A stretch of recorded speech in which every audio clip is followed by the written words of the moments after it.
Hello and welcome to VR Reviews October of Terror! Today we'll be reviewing the Scooby-Doo Mystery Solving Crew Box Set. So yeah, I reviewed this a while back with my terrible camera and I needed to review it again, and it fits the theme for October of Terror, so you shall view it now. Anyway, it comes with all of your standard members of the Scooby-Doo gang, so that would be Shaggy and Scooby, and Velma and Daphne and Fred. They're all pretty reasonable. Their articulation's, average-ish. It's not terrible, but it's not good either. The detail's all pretty decent. And, they're pretty nice little figures, and it's a nice little box set to have if you are a fan of Scooby-Doo. So, yeah, let's go ahead and zoom in for the articulation, sculpt, paint details, and all those sorts of things on. Alright, starting off with a quick size comparison, we're going to compare everyone to everyone else first, and then I'll bring in some other figures. So, as you can see, Velma is the shortest, if you don't count Scooby, and Shaggy is the tallest. And, you know, you can just sort of see how they all scale with one another, and that seems fairly accurate. If you've seen my review where I do the Mystery Machine review, that comes with a Shaggy and a Scooby, I have that Shaggy right here, and you can see they're about the same size and very similar figures in general. I think they're made by the same company, but they're not exactly the same. The one that comes with the Mystery Machine actually looks a bit better in terms of the head sculpt, and it's a very tiny bit shorter. But either way, they go in scale with one another, and these figures will work with that Mystery Machine if you want them to. So yeah, let's just compare these to some other figures really quick. Alright, and I chose Fred because he was sort of the average-ish sort of height for these figures. Here's Marvel Universe Wolverine, and here's a Marvel Legends size Hellboy figure. So you can see that they're about a 5-inch-ish scale, maybe a little bit shorter than that. So, you know, in-between-ish kind of scale. Let's get the other two out of here and look at the entire gang one at a time until we get done with them. Alright, starting off with Fred here, you can see he's got his head up here, which we'll zoom in on in a minute. He's got his white shirt, orange ascot, blue collar underneath that, blue pants down there, and he's got some brown shoes. All these figures are a little bit stylized, a little bit more stylized than maybe the cartoon would be. I don't know, they seem a bit, I don't know, at least more than the normal, like the original Scooby-Doo would be. I actually never watched anything past old Scooby-Doo, so maybe they're more stylized like this in the more recent Scooby-Doo cartoons, I don't know. But they seem a bit differently stylized than the original show would be. Just gonna go ahead and say that. So, yeah, just the standard sort of outfit you would expect from Fred. Here is Daphne. Once again, she's got her head up here, which we will zoom in on in a minute.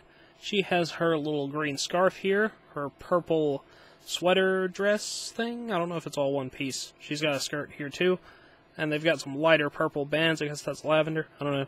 Some leggings and some very large purple shoes down there. Her feet seem very large.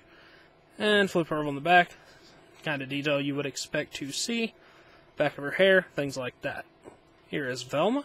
Got her head, which we will zoom in on in a minute. She's got her orange sweater up here, sleeves rolled up a little bit, red skirt, orange socks with red shoes. Her feet are also a bit large.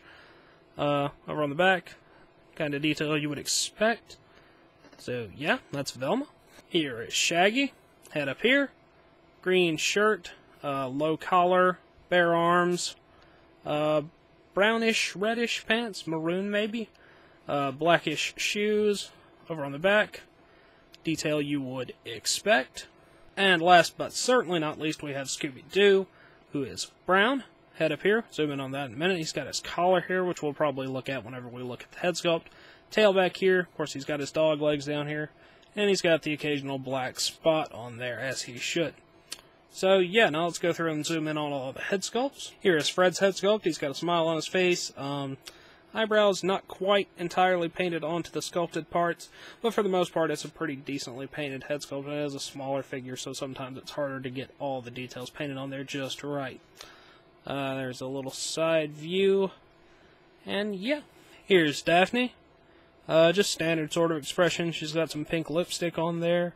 See, she's got her hairband up there, which is purple. See some of the sculpted detail in the hair. Nothing extravagant, but a little bit of sculpting in there. And it looks pretty decent. Alright, here's Velma. She's got her glasses sculpted on there. And then she's got the eyes painted inside there. I guess she doesn't have any eyebrows, or they're underneath the glasses. And she's got a pretty standard sort of expression as well. Here's Shaggy. He's got his eyes painted on there. His beard is actually painted a little bit over like the lines where his mouth is, so it looks a bit weird. And just for a comparison real quick, here's the other Shaggy's head. I just think it looks a little bit better. You can judge for yourself. Doesn't really matter though. This one is not included. Just thought I'd compare it real quick. But anyway, that's Shaggy's head. And lastly, of course, here is Scooby-Doo. He's got some eyebrows painted on there, eyes sculpted in there. See, he's got those little dots down there on the bottom of his face. Black nose there in the front. There's his collar, which does have the little SD there on it. So, yeah, that's pretty much the extent of Scooby-Doo's face. Looks pretty good. No real complaints about that. It's a bit oddly shaped, so it's hard to get it all on camera the same way normal people's faces are. But, yeah, let's look at everyone's articulation, most of which are fairly similar. Alright, we're going to demonstrate some articulation here with Shaggy, because his articulation is the same as everyone's except for Scooby-Doo and Daphne's. Head rotation, arms cut joints, up and down, elbow joints, hip joints, forward and back, single jointed knees, and that is the extent of it, unless you happen to be Daphne or Scooby-Doo, who has entirely different anatomy. Daphne has all those same points, except she has a waist cut. That is the only difference. And Scooby-Doo essentially has the same points, but I feel like he should be looked at separately because he is completely different anatomically. His head does rotate, his forelegs on cuts, and hinges there in the middle. Back legs, cuts, and a hinge there, which doesn't really move very much. And then his tail can also rotate. So yeah, that is the articulation for everyone. No accessories are included in this set, so let's go ahead and move on to the packaging. Alright, here's the packaging. It does come in a fairly large box to accommodate the 5 figures. Very nice big window here in the front. It's excellent for in-package display. I do display them that way myself. It's got the collar over here with a little bit of overhang on the window. That looks pretty cool. Scooby-Doo and the Scooby-Doo logo there. Some stuff about getting free garbage that you probably don't want on some websites. Character logo down there. Mystery solving crew. And on the back you get some little description-y sorts of things of all the characters and pictures of all the figures and some more of that website garbage that you probably don't care about. As I already said, this is really cool for in or out of package display, so yeah, Scooby-Doo. Alright, that wraps it up for this box set, so until next time, goodbye!